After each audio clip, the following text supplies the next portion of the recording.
Planets begin as dense knots in a cloud of gas and dust, swirling around a young star. But how do they go from something like this to something like this? With the James Webb Space Telescope, astronomers will be able to study how planets come to be and how they change as they get older.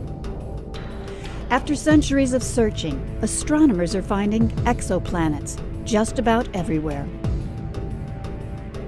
Ranging from giant planets with masses much greater than Jupiter's to worlds only a few times more massive than Earth. But where do the planets we know best fit into the menagerie of worlds astronomers are finding? How did our solar system come to be the way it is? Why is Earth a balmy, water-rich world? And are there others like it elsewhere in the galaxy? These are the kinds of questions astronomers will address with Webb. For planets that pass directly in front of their stars, Webb will search for chemical fingerprints, identifying atmospheric gases like water vapor, carbon dioxide, and methane that absorb specific wavelengths of the star's light. Webb will also study the dusty disks where new planets form to reveal how the chemical compositions of younger and older disks change with time, and identifying how these changes are reflected in the planets we find. Such studies will be revolutionary in their own right, and by applying Webb's capabilities closer to home, astronomers will better understand planetary systems. For example, how do our asteroids, comets, and other small bodies like Pluto relate to the objects that create the dusty disks around other stars? The Webb telescope will determine the chemical and physical properties of these bodies with unprecedented sensitivity in wavelengths unavailable to telescopes on the ground. By learning more about the small bodies in our solar system, scientists will be able to address questions about the solar system's past and compare it to other planetary systems we find in similar phases of construction. For example, did Earth's oceans arrive by impacts with small icy bodies? If so, is the same process happening elsewhere? And can we find those locations?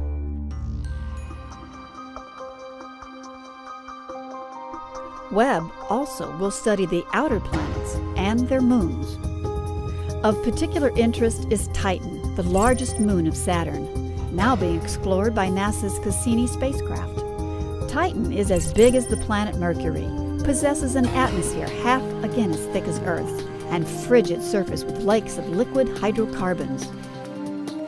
Webb will map Titan's chemical makeup with 6 times Cassini's resolution and monitor the moon's seasonal changes over a decade or more. Next stop, Uranus. When Voyager 2 returned this image in 1986, the planet's south pole was facing the sun. Few clouds could be seen. But as Uranus neared its equinox in 2007, bright clouds suddenly materialized.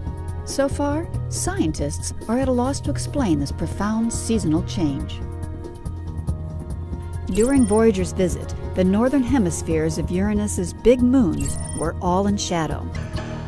But when Webb begins service, the moon's northern halves will face the sun and give astronomers abundant new real estate to explore. 3 years later, in 1989, Voyager 2 passed Neptune and imaged its strange dark spot.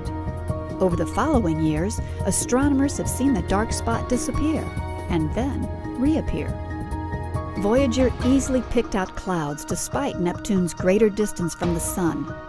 Why is weather on Uranus and Neptune so different? Neptune's big moon Triton is unusual too. Nitrogen-spewing volcanoes and other geological forces reshaped this frozen surface in ways we're just beginning to understand.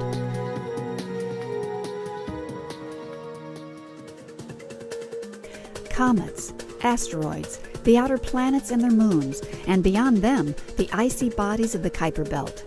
These objects provide us with the closest and most detailed look at how our own solar system evolved.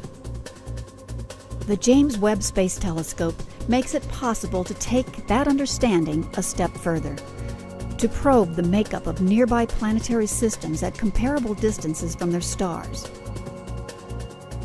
Webb will allow astronomers to directly compare the chemical and physical properties of our outer solar system with similar zones around nearby stars.